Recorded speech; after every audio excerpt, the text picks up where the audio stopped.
Okay, hello everybody.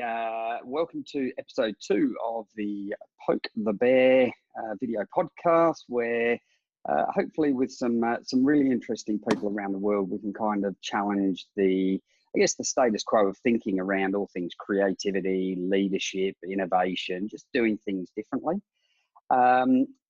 Episode 1 has just been released, so you can go back in some links that will magically appear on the screen. And have a look at that. But for episode 2, I want to introduce a fantastic guy that's based out of London in the UK. We met probably 2 years ago, 2.5 years ago.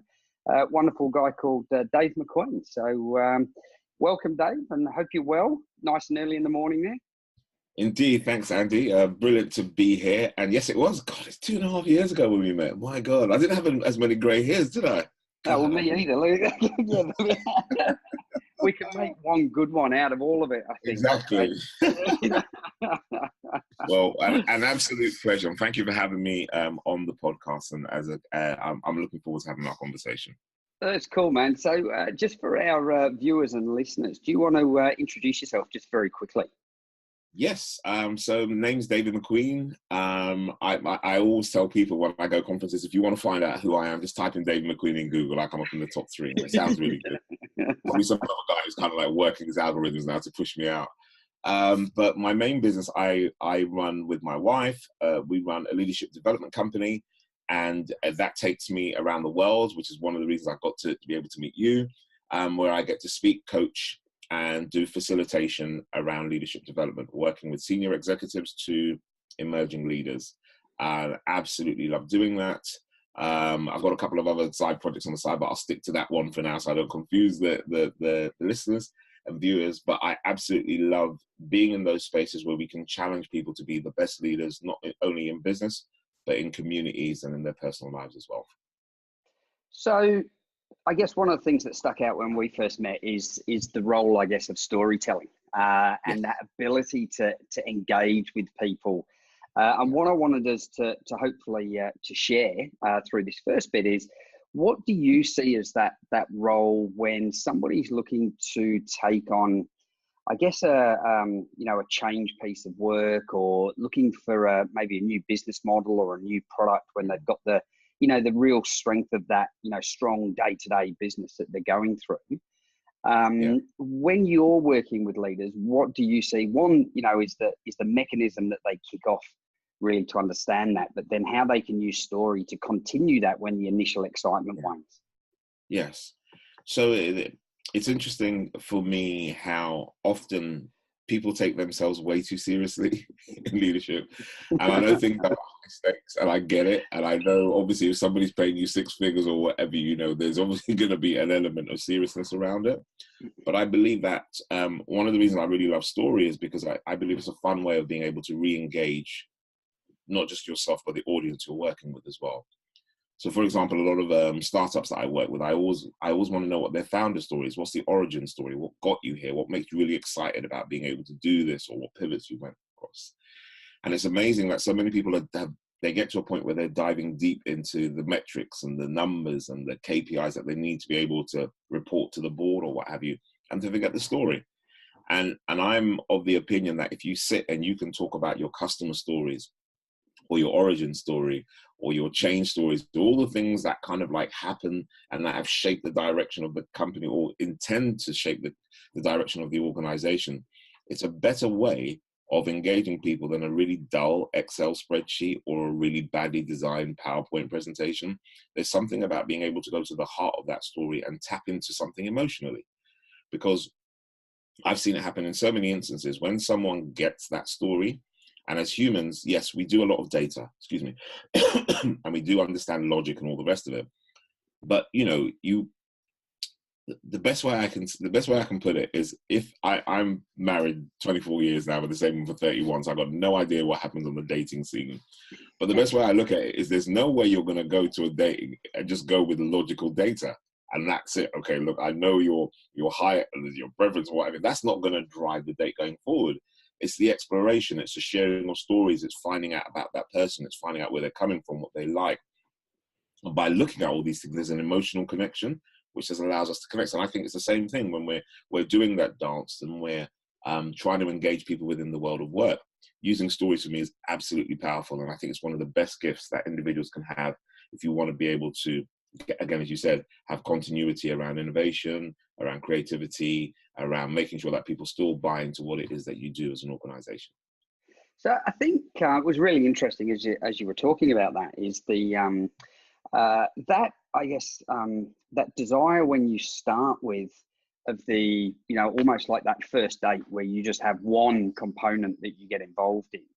Yes. What's your experience, I guess, of having to go back and really relate that story over and over again, or tweak the story so that those leaders aren't just seen to be, planting a stick and going, hey, we need to be more creative. We need to, drive 8% growth.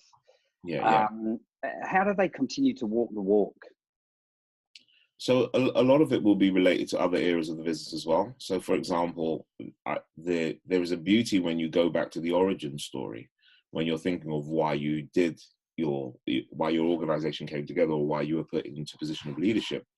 Around that origin story usually comes either the first customer you got on your watch, whether you're starting or whether you've been brought into a new role. And there is something about the emotion that you go through landing that customer. And no matter how many times you tell it, because I know there are stories that I tell when I go around the world and I tell them over and over again. And sometimes my wife's in the audience. I was thinking, oh my God, she's heard the story again. But the energy, when you relive it, it comes as it's quite fresh and it's quite new. So you think about that first client that would have paid £10,000 or what have you into your bank account, and and when that thing hits, and you can cover payroll, and you can cover costs and all the rest of it, the excitement of that is incredible. And there is no way when you are reliving or retelling that story to individuals that you can't say that you don't feel that emotion again. And for other people who were sitting in front of you thinking, well, how is this going to be done? Hearing that story is quite powerful. And I always encourage individuals. One of the things I do is I get people to create story banks. So when the stories happen, you create them in the moment, where you write them down digitally or on a piece of paper, and then you store them. Because often we forget the emotion, we forget how it made us feel at that point in time. But when you go back and you look at this thing, you go, okay, wow, that was actually quite powerful. And if I know the emotion that it evoked in me at that point in time, telling it to someone else can be incredibly powerful. And again, as you say, when you're talking about things like change, when people have to go through these periods of change where things are happening and people they're not quite sure, the one thing that they want to have at that point in time is whether they're staying or going, is they want to know that they can trust in your decision. And part of that reason why I get people to tell the stories is to engender trust. And once you have trust, for me, that's quite powerful. And that's why I really encourage those stories there. Do you think people that are in a leadership position, and especially a really strong positional power, so like the head of or the exec team of a publicly listed company, might be multi-billion dollars in revenues. Yes. Do you think there is this tendency not to want to share those personal stories because it is about the mechanics of how they've got there? It is about the financials. It is about the strong leadership and management pyramid that they've built in there. So it's almost like potentially a sign of weakness that they can see as they go through. I don't think it's so much. I don't think it's a reluctance around that, because to be fair, by the time most of those larger corporations have been around for a bit, most people know those stories anyway. And it's quite easy to be able to pick up and get a sense of where they come from. For example, I did recently, I did some work with Uber and having a conversation about their origin story and how challenging it was for their original CEO who was in place in comparison to the one that they've got now. And it was very forthright and it was very challenging. And I think they looked at me like, bloody hell, where is this guy going with this? But I said, at the end of the day, even though it might not necessarily be the most savory story for some people to tell, it's still important to understand that as part of their journey. Uber got a hell of a lot of flack for being a bro culture where it was very quite toxic for a lot of people to be there. And more they've been working on trying to be able to change that narrative. But in order to be able to know where they're going or where they're coming from, you have to understand that original origin story. And so for me, I think it's not so much the fear, it's just that very often people don't know how. and they feel that they may be giving away too much or the secret sauce or all the rest of it. And for me, I think there are like ideas, there are loads and loads of ideas out there, but it's always down to execution. And in the same way, when you tell your story may not necessarily be incredibly different from someone else, but when you do tell it, the way you execute it, the way you tell it, the way you frame it, the way you pause, the way you give that whole sense of why it's really important. For me, that's what makes a distinction. And I always say, whenever I'm at conferences or places, I encourage senior leaders to get involved in those narratives and those stories, because not only does it empower staff, but it empowers customers, and it empowers any other stakeholders who might be involved in the organization as well. So really interesting that you did some work with Uber, because I think one of the things that always comes up when you work with a more traditional business, lots of engineers or accountants, or those really kind of I guess the larger businesses that are in that position at the moment, where they haven't had these big digital businesses come up, is that people put them on a pedestal and say, we have to be more like Uber. We have to be more like Amazon. We have to be more like, a whole bunch of different businesses, in Canva in Australia and those types of things. But I'm keen to get your thoughts on, it's not always, that thing of the grass is always greener on the other side of the fence. So keen to get your thoughts on, I guess, how those businesses that people normally put on a pedestal, how they cope with the same sort of challenges. So I think that what I think makes a difference between those organizations is they're not trying to be somebody else. They're just trying to be themselves. Uber not trying to be anybody else but Uber. Amazon are not trying to be anybody else but them, And I think of two companies in Australia which I'm really fascinated by in terms of their journey, and one is Atlassian, and the other one is Canva. Atlassian, I just think these guys, I read their story and I'm like, my God, if I was over there to see those guys go, I'd love to just meet them, because their whole journey is amazing. But that's their journey. And anybody who's trying to go out there to replicate it will fall, because they're not in the board meetings. They're not in understanding the actual processes and the mindset of the leaders behind that. Yes, there are going to be some clues. Success always leaves clues. There are going to be some clues. For example, for me, the two things that stand out for me around Canva and Atlassian are culture. And what it means is that they have created a culture where people are, they desire to be part and parcel of that actual unit. And if nothing else, I mean, I have a speech called, one of my most recent speeches, if I can say it here, it's called Culture Ad. And what I did is I realized that there were one of the biggest issues that I found when I was talking about leadership, especially with companies trying to innovate in the 21st century, or even the newcomers to the market trying to make sure that they can cope with rapid growth, was very often they recruited, and their recruitment lines was, we always recruited for culture fit. And I always said, well, to be honest with you, most of you don't even know what your culture is. So when you are talking about culture fit, there are levels of homogeneity or similarity that you think make the company, but you haven't really gone deep enough. And for me, I think you need to hire for culture add. What is it that person can see in your company that makes them desirable to come there, but what can they add to the company that will make it even better? And for me, again, using Canva and Atlassian, they are examples of the feedback and the stories that I've heard from them, that it is about culture add. What can you bring to the table that will make that company even better than it actually is? And it's those things for me that stand out when people are thinking about stories. Who can we bring on board that will bring a sense of added value to what it is that we do? How is it that we can use those those employees who will come on board and those leaders who may get into positions of power, so that we can be more engaging in all the narratives that we are actually telling to, whether it's through the press, whether it's through our success stories, whether it's through funding, whether it's through our sales, what can we do differently? And whilst we will look to the left and right and learn from those individuals, for me, the power is in being able to recognize this is our lane, this is what we're going to do and do really well. And instead of trying to borrow bits from other people all the time to try and put them together and make this really badly put together car, as it were, focus on the car that you're building, learn from others, but just make sure it's still the car that you want to do and develop yourselves. I love it. So stop looking around and actually focus more on yourselves. I think it's some great advice, going through that, because I think people are, business is about trying to reduce risk, obviously, and trying to, make sure things don't go wrong. People like predictability and accountability and, trying to eke out every single piece of risk. And I think what we we're talking about through this and the whole series of this podcast is that you can't do that. You fundamentally have to go about it differently to get a different outcome. Yes.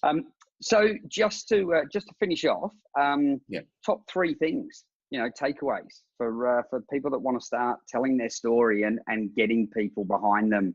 They're not just their direct reports in organizations, but I guess people that they have to influence as well. It's where there is no positional power.